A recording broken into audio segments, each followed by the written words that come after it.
give you a full tour of the garden again today. We got in here yesterday, did a little bit of weed eating. Weeds was getting sort of high in the edges of the gardens and around the cages. So that's what all that green is in between the rows. It's actually just where we cut the weeds there. Start with Super Sweet 100s. This is that plant, if you remember, that had the little bit of wilt on it, and it seems to have actually come out of it, turned into a pretty plant. Some more of the Super Sweet 100s. I'll get you a close-up on some of the tomatoes. Let me show you how they sort of set on. They kind of set on in like these almost grape-like clusters. You can see.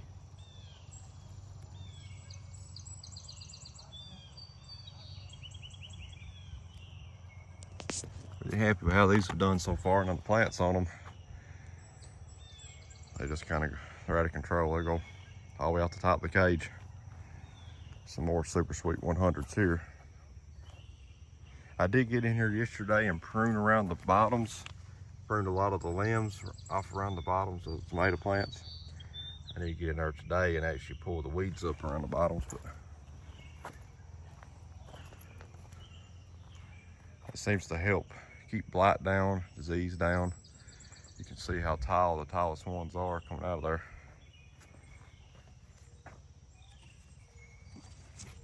There they are, kind of growing in them clusters again. Really neat how they set on. Now these are the Hycenators.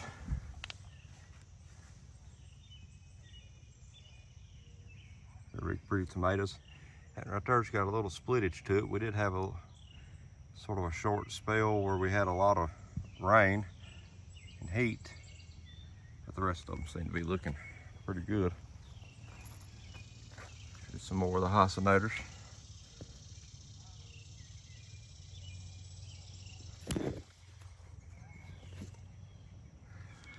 Again, we pruned pretty heavily around the bottoms on them,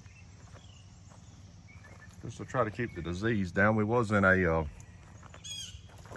pretty dry time, and then it seemed like it just started raining again, then it got back dry again, and the irrigation's really been helpful this year in regulating a lot of that.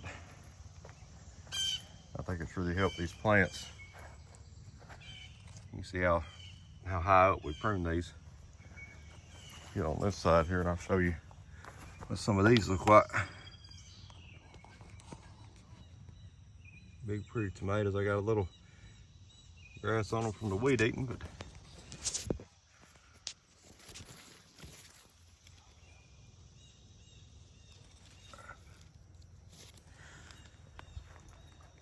won't be too much longer. We'll start having some tomatoes around here to eat.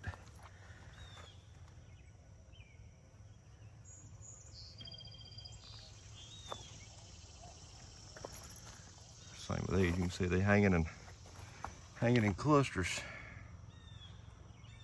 Really excited to try some of these out. They say this is the best selling tomato on the East Coast now, the Hycenators. So I guess we're fixing to see what all the hype about them is. We'll get you in here, you can see some of these big ones.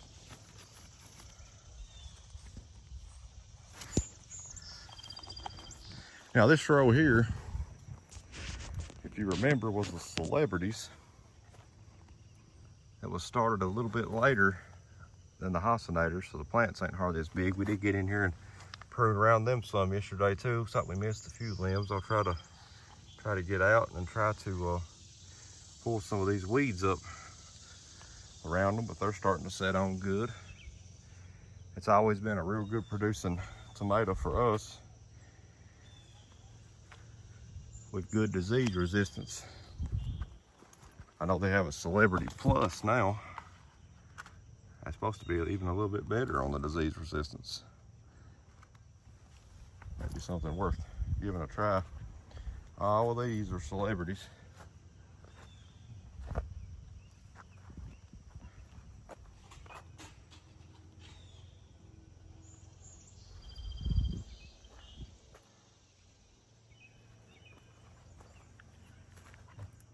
See what big pretty plants they are.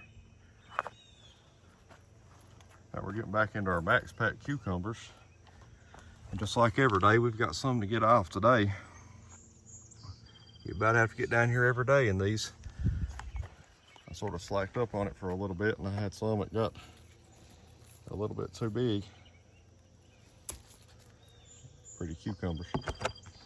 We've really been liking these this year. They really bear heavy. They got a good sweet taste to them.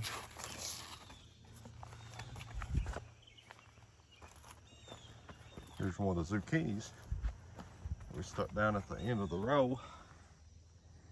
You can see this one we're starting to get some bloom on.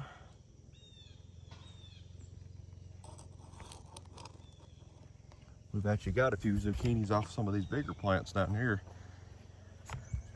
over the last couple of days, so I'll show you some of them. And this is some more of the Max Packs.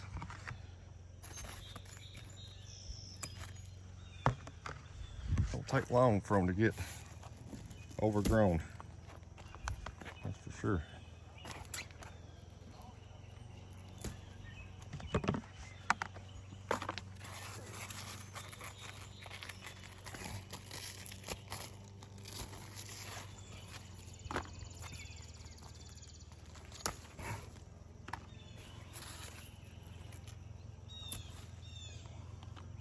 You can see they continue to set on.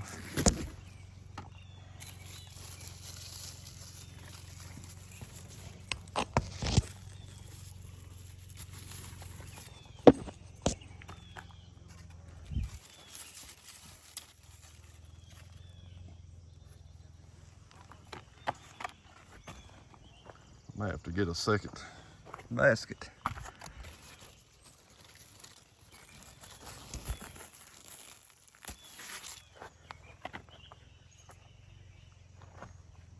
You always try to look at a few different angles. You're doing the best you can do. You still seem to miss a few here and there.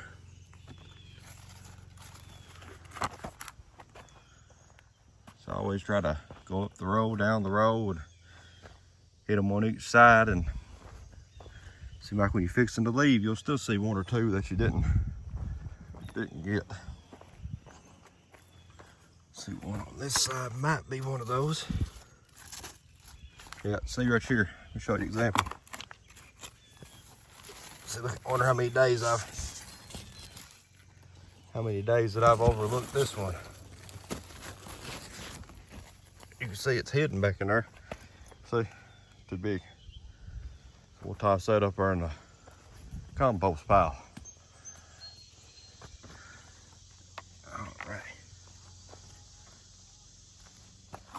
We'll try to do a real good job looking these over. And if there's one kind of in a spot that you think you might overlook the next day and it's kind of close, I'll just go ahead and get him off because you'll probably end up losing him anyway.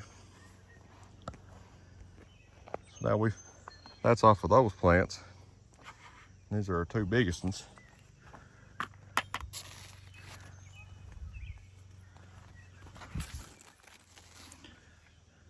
These have got a lot of young ones on them.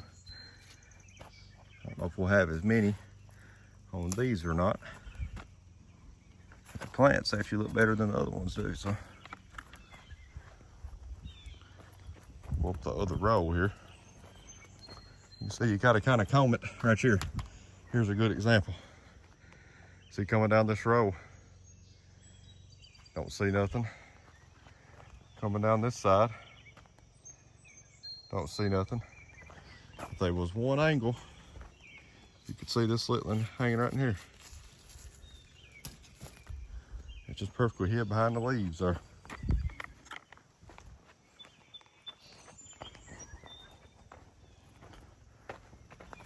There's some more that got close to being too big. A lot of people probably would say they are already. These Max Packs, the ones that have been a little bit big, I've not had any problem with being really bitter or anything like that. So we've been eating them this size all along without any problems. Alright, so we got this basket full. We'll get our other basket and see if we can see any zucchinis today.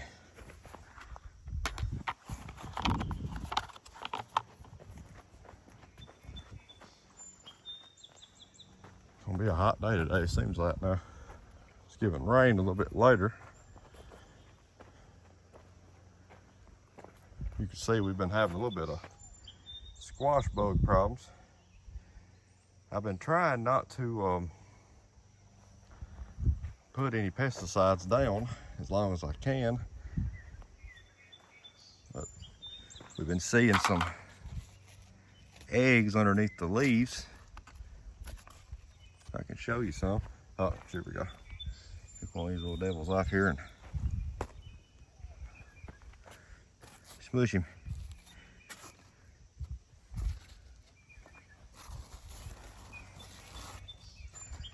They're probably all hatched out. That's probably what the problem is. But it seems like now if you want to get them bugs, you can come in here in the evening right before dark. They don't seem to like to come out on top of the leaves during the day.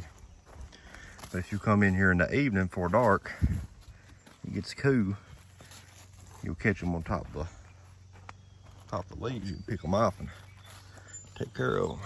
Yeah, I don't see no eggs right now, so we actually had got a bunch of them in here yesterday, so that's probably the result of that. All right, here, these are the cherry bomb peppers. We put a basket around them yesterday. They're looking real good. You can see they're starting to get some bloom on them. Good little hot peppers. Now here's some zucchinis. You can see there ain't none on this, and we got some bloom. We got some bloom on this, and then we got some little zucchinis forming.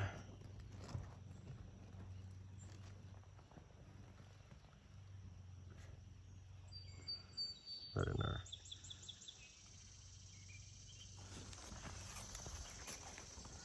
All right, here. We got one ready to pick right here. Just break him off like that.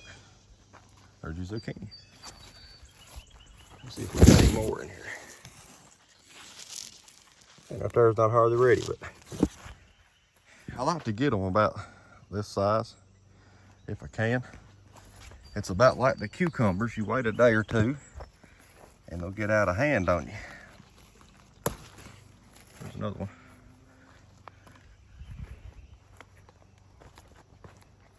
Again, these zucchini, reason they're sort of in an odd place. So I put them in where plants died.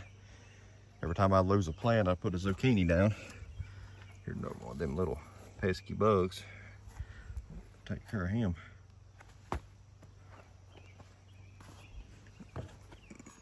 So let's go add these to our basket over here.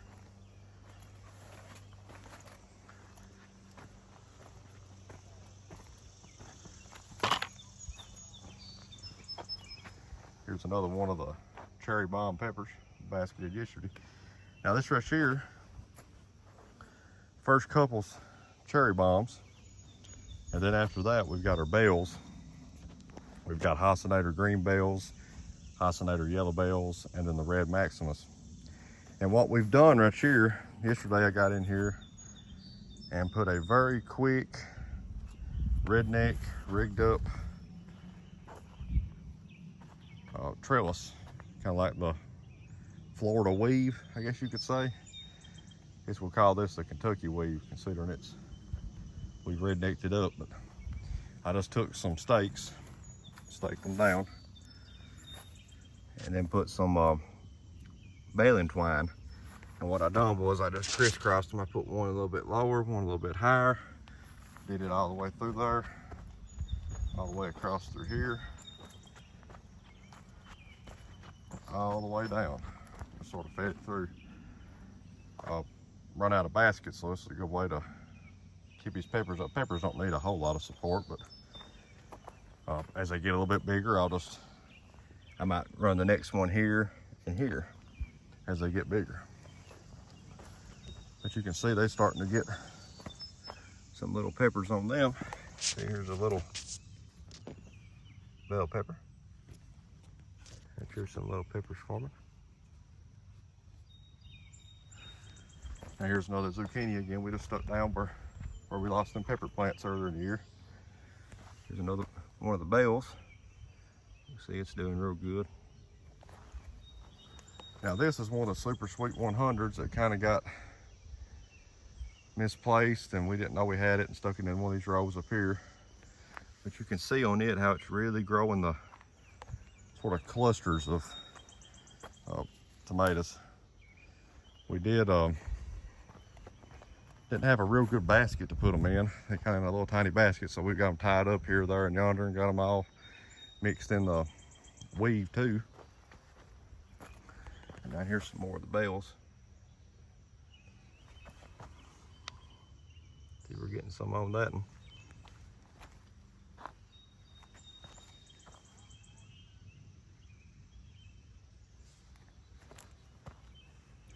These bell peppers have had a hard first part of life. The ones that didn't get stomped on and killed as deer eat a leaf or two off of them. Break this bad looking leaf off here. Then we got another zucchini at the end of the row. We should have plenty of zucchini. Now up here is the ambrosia cantaloupes. You can see they kind of spread everywhere. We do have a little bit of a crabgrass problem in them. I tried to do all I could yesterday with it.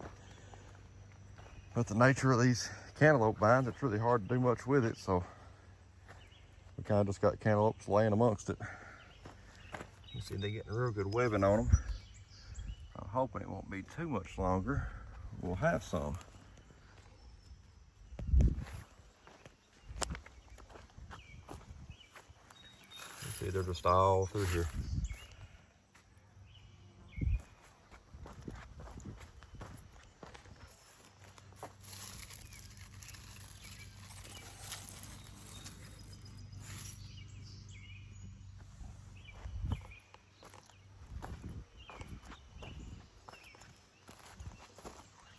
Couple there.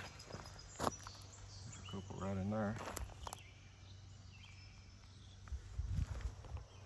One back in there.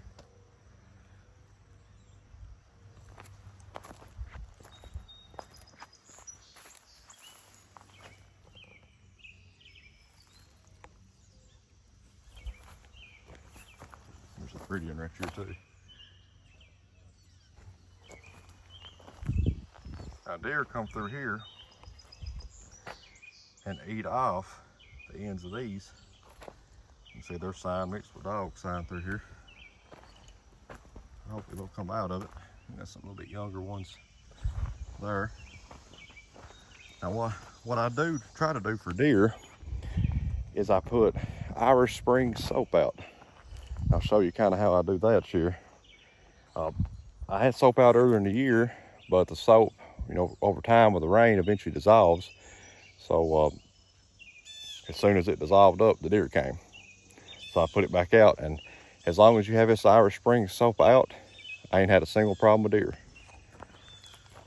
You see right here, I just take a stick, split it, stick a piece down in between it. And that's plain original Irish Spring. If you split the stick, put you a little bit in there, try to keep it off the ground where it won't dissolve so quick. It'll keep your deer out of your garden. Works every year.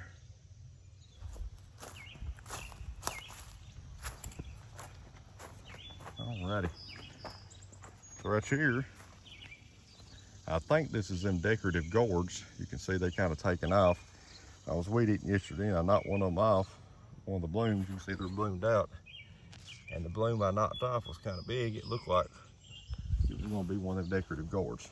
So oh, here's one. Yeah, I believe that's what we got. I don't know if you can see that there. It looks like it's going to be some of them little decorative gourds. So we'll just let it grow and see how it does.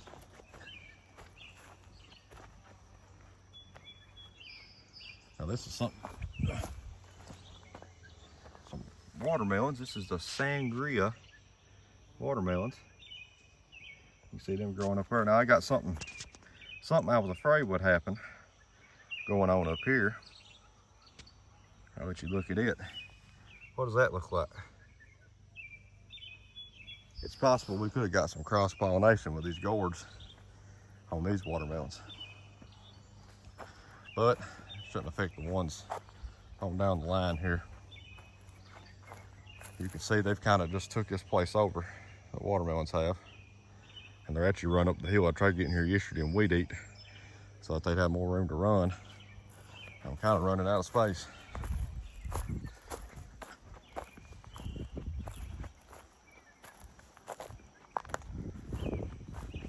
I'll go over here and I'll show you some of the bigger ones. It's kind of hard to get in there and get you good pictures of them because it's so thick.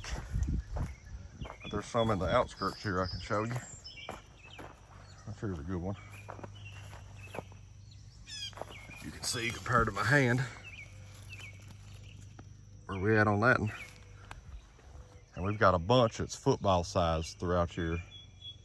I don't know if I can get you a shot of or not, but that right there is a really pretty in there.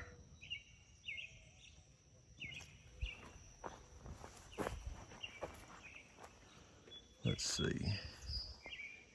I can get you some shots of these. There's the fur over there. Probably can't see them.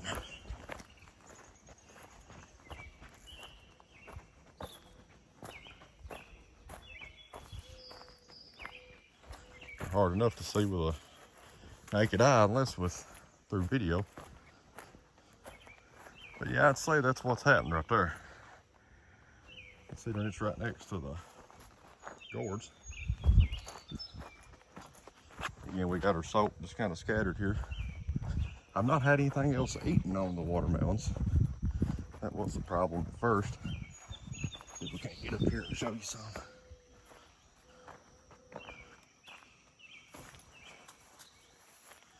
Yeah, I know there's one. So we're growing in there. We're going back in there. Let's see if I can get over here enough to show you. And there. It's possible something may have scratched on that a little bit. And then there's some in there. You can see it or not, but they're just kind of all right in the center. Well, that's how the garden's doing so far. Everything's kind of coming along. Just a waiting game at this point. See if we can get off this hill here. I want to get in here and give you a good update. I didn't get to give you a good update the other day. But I appreciate you watching, and we'll see you next time.